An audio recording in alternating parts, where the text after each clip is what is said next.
कैसे हैं मेरे प्यारे बच्चों।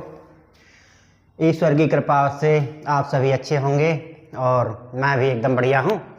तो प्यारे बच्चों, हम संख्या पद्धति के अंतर्गत आज नया पाठ पढ़ने वाले हैं, जिसके अंतर्गत हमारा जो दशमलव प्रसार होता है उसे हम PYQ के रूप में प्रदर्शित करेंगे।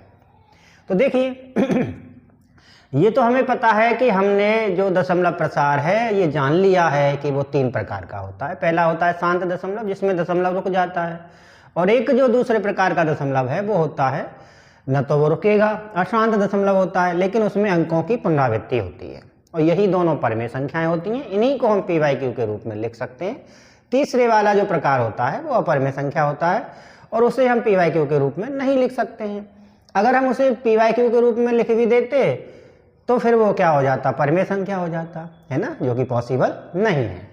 तो आइए बच्चों, सबसे पहले हम जानते हैं शांत दशमलव जो होता है, ठीक है, जो शांत दशमलव होता है उसको हम PYQ के रूप में कैसे लिखते हैं। तो जैसे समझिए, यहाँ लिख देते हैं हम शांत दशमलव, ठीक है, शांत दशमलव को P/Q के रूप में, है ना, परमेय संख्या के रूप में, P/Q के रूप में लिखना।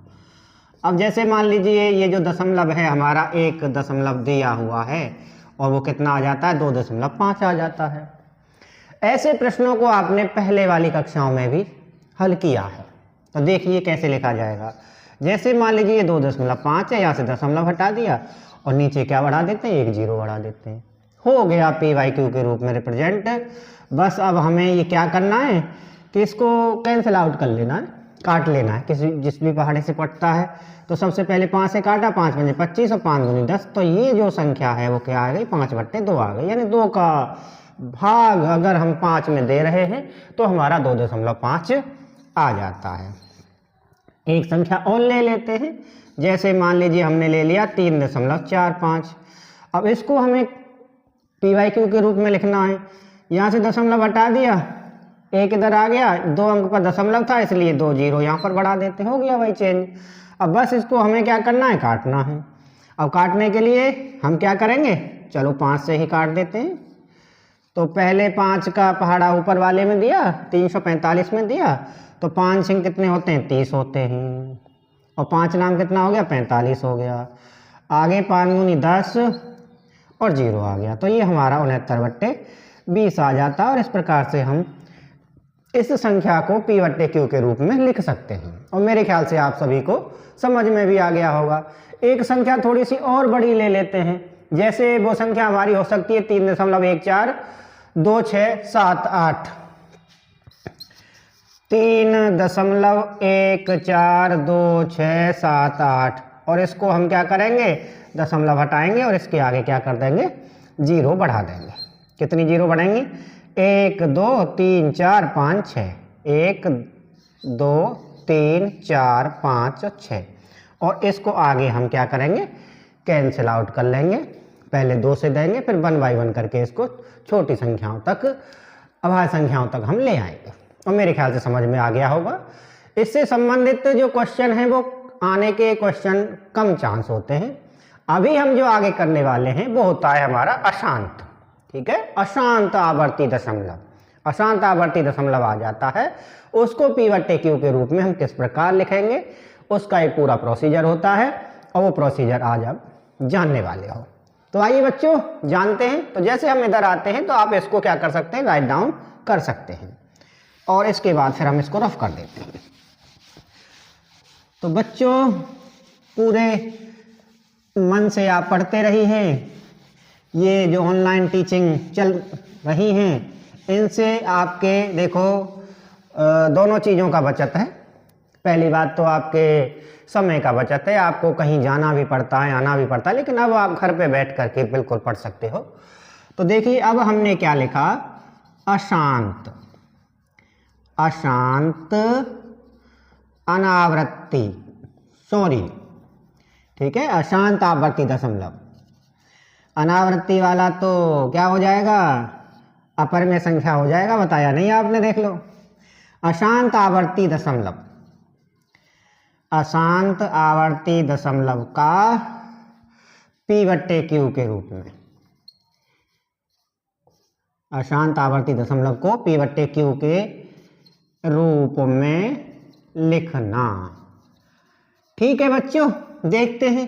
पहला एक उदाहरण हमने ले लिया, ठीक है, क्या ले लिया, 3.3333 इस प्रकार से दिया होगा, यानी कि दशमलव के बाद जो अंक है 3 वो बार बार आ रहा है, बार बार रिपीट हो रहा है। ठीक है, यही तो होता है आवर्ती दशमलव, रिपीटिंग डेसिमल, यही तो होता है ना। ठीक, इसको एक दूसरे प्रकार से भी लिखा हुआ आ सकता है 3.3 बार, यानी कि एक हमारा दशमलव अगर रिपीट हो रहा है, एक अंक रिपीट हो रहा है, तो उसके ऊपर क्या लगा देता है, वो बार लगा देता है। एक दूसरा भी क्वेश्चन आ जाता है और उसमें इस प्रकार से आएगा कि 1.27272727 और इस प्रकार ये चलता रहेगा। ठीक है, इसमें दो अंक हमारे क्या हो रहे हैं, रिपीट हो रहे हैं। तो इसको एक दूसरे तरीका से भी लिखा जा सकता है 1.27 का बार। ठीक है, समझ आ गया सभी बच्चों को। तीसरा प्रश्न भी हो सकता है जिसमें 3 अंक हमारे क्या हो रहे हों, रिपीट हो रहे हों, और ऐसा क्वेश्चन एक ऐसा भी हो सकता है कि जिसमें हमारे 4 अंक रिपीट हो रहे हों, है ना। तो चलो 1 बाय 1 करके हम समझते हैं। तो पहले हम बात करते हैं इसकी कि 3.3 बार अगर दिया हुआ है तो सब इसको हम p/q के रूप में किस प्रकार से लिखेंगे। तो मान लेते हैं कि x बराबर दिया गया है 3.333 और कहाँ तक दिया गया है, अनंत तक। करते रहिए डिवाइड, लेकिन वो कभी खत्म नहीं होगा। ठीक है, तो इसके लिए आप सिंपल सा मेथड ये समझ लीजिए कि इसमें क्या होगा कि अगर हमारा एक अंक रिपीट हो रहा है दशमलव के बाद तो 10 का गुणा किया जाता है, समझ लो बिल्कुल। और अगर हमारे 2 अंक दशमलव के बाद रिपीट हो रहे हैं, बार बार आ रहे हैं, तो 100 का गुणा होगा। 2 अंक तो 100 का गुणा, और 3 अंक अगर रिपीट होते हैं तो हम किसका गुणा करेंगे, 1000 का गुणा करेंगे। ठीक है, जितने अंक रिपीट होते हैं उतनी ही जीरो उसमें बढ़ा दी जाती है। पहली बात हमें ये दिया गया था, धीरे धीरे आपको पूरी तरीके से समझ में आ जाएगा और इस प्रकार का कोई भी क्वेश्चन आपका नहीं छूटेगा, इसकी मैं बिल्कुल आपसे वादा कर सकता हूँ। तो सबसे पहले लिखेंगे 10 से गुणा करने पर। ठीक है, 10 से गुणा करने पर लिख दिया। 10 से गुणा किया, दोनों साइडों में किया जाएगा, 10x आ जाएगा, इधर तो बाईं तरफ तो कितना आ जाएगा, 10x आ जाएगा। ठीक है बच्चों, अब इधर क्या होगा, इधर 1 दशमलव आगे चला जाएगा, है ना, जहाँ दशमलव था 10 का गुणा होने पर 1 दशमलव आगे चला जाएगा। तो 3 की जगह पे कितना हो जाएगा, 33.33333 और ये इसी प्रकार अनंत तक चलता रहेगा। बिल्कुल सेम प्रोसीजर समीकरण 2 से लिख दो बेटा। ठीक है, समीकरण 2 से, और कौन से समीकरण को, समीकरण 1 को घटाने पर। तो ये तो आपको पता है कि जो हमारा बायां पक्ष होता है, बाएं पक्ष में से बायां पक्ष घटता है और दाएं पक्ष में से दायां पक्ष घटता है। तो बाएं पक्ष में ये 10x है और एक x है, तो कितना बच जाएगा, 9x बच जाएगा। ये लो भैया। ठीक है, इधर कितना है, तो इधर ये हमारा 33.33333 अनंत तक चला हुआ है, और ये क्या है हमारा 3.3333333, ये सारा 3 आ रहा है कि नहीं आ रहा है। ठीक है, तो ये जो 3 के नीचे 3 दिया हुआ है, 0 आ गया। यहाँ पर 3 से 3 घटा तो 0 आ गया, तो कितना बचा, 30 बचा। तो सिर्फ हमारा कितना बचा, 30 बचा इधर साइड में। ठीक है, अब यहाँ से हमने x बराबर निकाला, तो x बराबर निकालेंगे तो 30, इधर 9 का मल्टीप्लाई हो रहा है, इधर जाने पर भाग हो जाता है, ये तो आप जानते ही हो। 3 एकम 3 और 3 तिया 9, 10 बट्टे कितना आ गया, 3 आ गया। तो जो हमारी x संख्या थी वो क्या थी, वो थी हमारी 3.3 बार बराबर 10/3, और ये हमने p/q के रूप में लिख दिया। आ गया कि नहीं आ गया। और अगर आप 10 में 3 का भाग देंगे तो आपको वही संख्या जो ऊपर दिखाई दे रही है, अशांत आवर्ती दशमलव दिखाई देगा। इसमें आ जाते हैं। पहला जो सवाल हमारा जिसमें 1 अंक रिपीट हो रहा था, अब हमारा सवाल ऐसा है जिसमें 2 अंक रिपीट हो रहे हैं। ठीक है, तो देखिए 2 अंक अगर रिपीट हो रहे हैं तो फिर हम इस सवाल को कैसे करेंगे। तो देखो परेशान होने वाली कोई भी बात नहीं है। पहले x बराबर मान लिया 1.27, 27, 27 और 27। इसी प्रकार से ये क्या हो जाएगा, समीकरण नंबर 1 हो जाएगा। अब आप रिवाइज करो, किसका गुणा करना है, हमें 100 का गुणा करना है। 100 का गुणा कर दिया तो 100x आ जाएगा, ठीक है। और 100 का गुणा करेंगे तो 2 अंक दशमलव आगे चला जाएगा।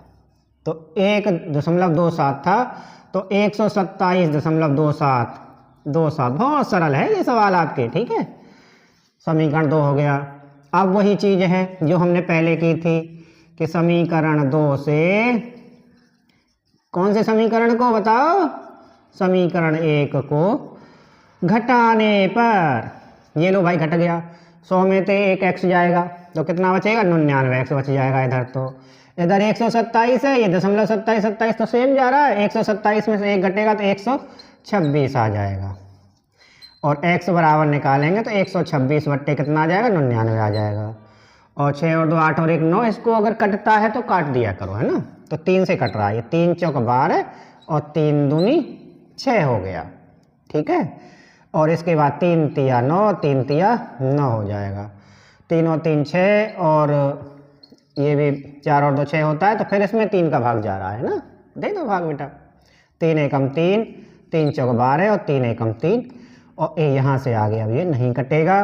तो जो हमारा x है वो कितना आ जाएगा, 14/11 आ जाएगा। 11 का भाग अगर हम 14 में देंगे तो वही हमारे सामने जो दिखाई दे रहा है 1.27, 27, 27 चलता रहेगा, दिखाई देगा। अब आप इसको राइट डाउन करेंगे और एक सवाल हम करने वाले हैं जिसमें हमारे 3 अंक दशमलव के अगर रिपीट होते हैं तो उस सवाल को हम P/Q के रूप में किस प्रकार लिखेंगे। तो ये लो, आप वीडियो को रोक करके और इसको लिख सकते हो। तो आइए बच्चों जानते हैं अगला हमारा सवाल क्या हो सकता है।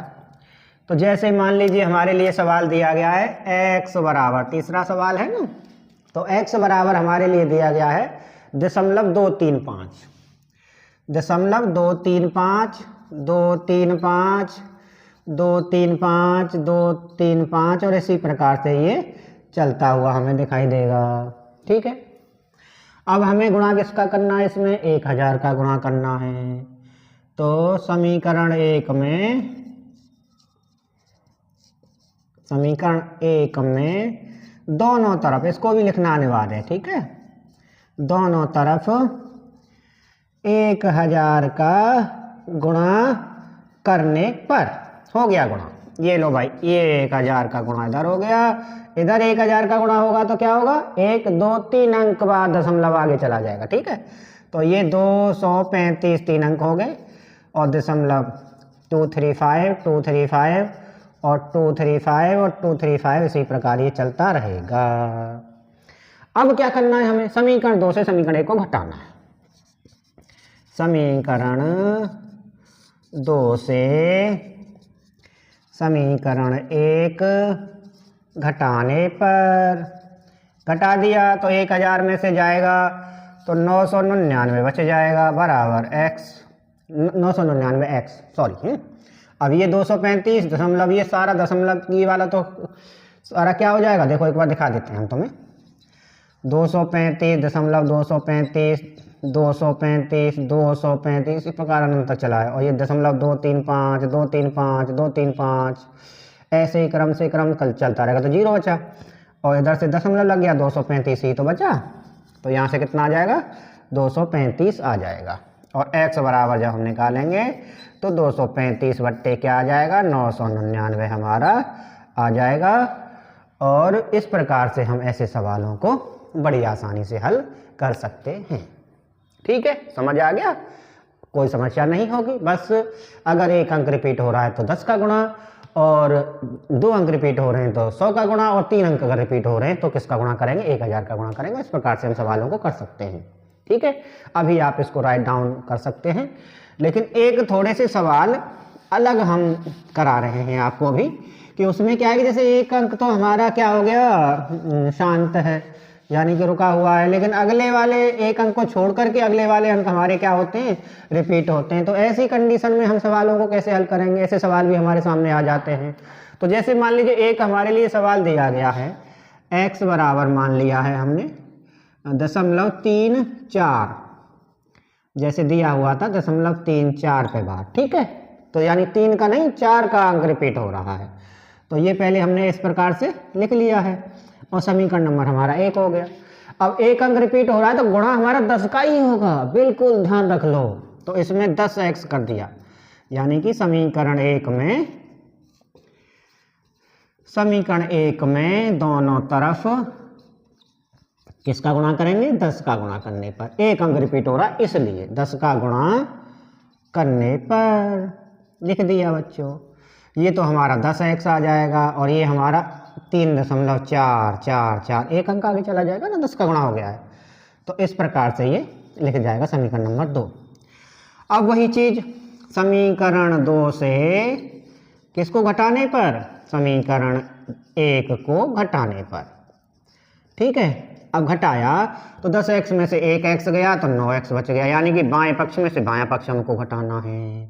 और ये हमारा जो दिया गया है 3.44444444 ऐसे, तो इसमें से घटाएंगे हम, तो यहाँ लिख दो 0.3, फिर ये 4 4 4 और इस प्रकार से आगे लिखता रहेगा। तो यहाँ से आगे तो सारा 0 हो जाएगा, 4 के नीचे 4 आ रहा है, 4 में से 4, 4 में से 4 घटाएंगे तो 0 ही आ जाएगा। और 4 में से 3 घटाया 1 आ गया, या दशमलव आ गया, 3.1 हमारा बच गया। आ गया समझ में। तो x बराबर 3.1 बट्टे कितना आ जाएगा, 9 आ जाएगा, और यहाँ पर बढ़ जाएगा 0, तो x बराबर आ जाएगा 31/90 आ जाएगा। और अगर 31 में हम 90 का भाग देते हैं तो इस प्रकार का हमारा दशमलव प्रसार प्राप्त होगा। मेरे ख्याल से आप सभी बच्चों को समझ में आ गया होगा। अभी एक सवाल और हम कराने वाले हैं, ठीक है। तो हम यहाँ आए और आपने वीडियो को रोक दिया और यहाँ से लिखना शुरू कर दिया। देखिए क्या सवाल हो सकता है हमारा। एक अंक रिपीट हो रहा था, अब कभी कभी ऐसा हो सकता है कि 0.3 4 2 4 2 4 2 इस प्रकार से कोई सवाल आ सकता है ना। समझाने के लिए बता रहा हूँ मैं आपको। तो उसमें हम क्या करेंगे, 100 का गुणा करेंगे, यही प्रक्रिया रहने वाली है, ठीक है।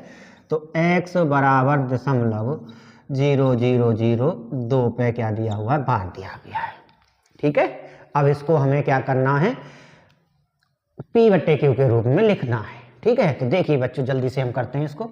तो हमने यहाँ पर गुणा किसका करेंगे बताओ, 10 का गुणा करेंगे।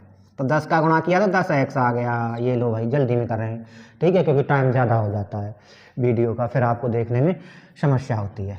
तो इसके बाद एक दशमलव इधर आ जाएगा, 0.0022222, इस प्रकार से ये हमारा समीकरण नंबर 2 हो गया। घटा दिया है तो ये 9x बचेगा, कितना बचेगा, 9x बचेगा बाएं पक्ष में। दाएं पक्ष में देखते हैं 0.00222, और ये इस प्रकार से दिया गया है ना 0.0002। अब यहाँ से आपको आगे पता लग गया, कहाँ से आ गए, ये लो भाई, ये तो सब 0 हो गया, ये 2 बचा, ये 0 बचा, ये 0 बचा, तो यहाँ से 0.002 बच गया, सिर्फ इधर वाला सारा 0 हो गया है। x बराबर हम लिखेंगे 0.002 बट्टे कितना आ जाएगा, 9 आ जाएगा। यहाँ से दशमलव हटा दिया, पहले वाले पार्ट पर आ जाओ, ध्यान सोचो कितने अंक पे दशमलव 2 तक पहुँचाना है। तो 3 0 आ जाएंगे, कितनी 0 आ जाएंगी, 3 0 आ जाएंगे। तो ये 2 बट्टे कितना आ जाएगा, 9000 आ जाएगा, 9 एकम 9, और इसको 2 से काटेंगे, 2 चक 8, 2 पंजे 10, और 1 बट्टे कितना आ जाएगा, 4500 हमारा p/q के रूप में लिखा जा सका है, ठीक है। समझ में आ गया सभी बच्चों को।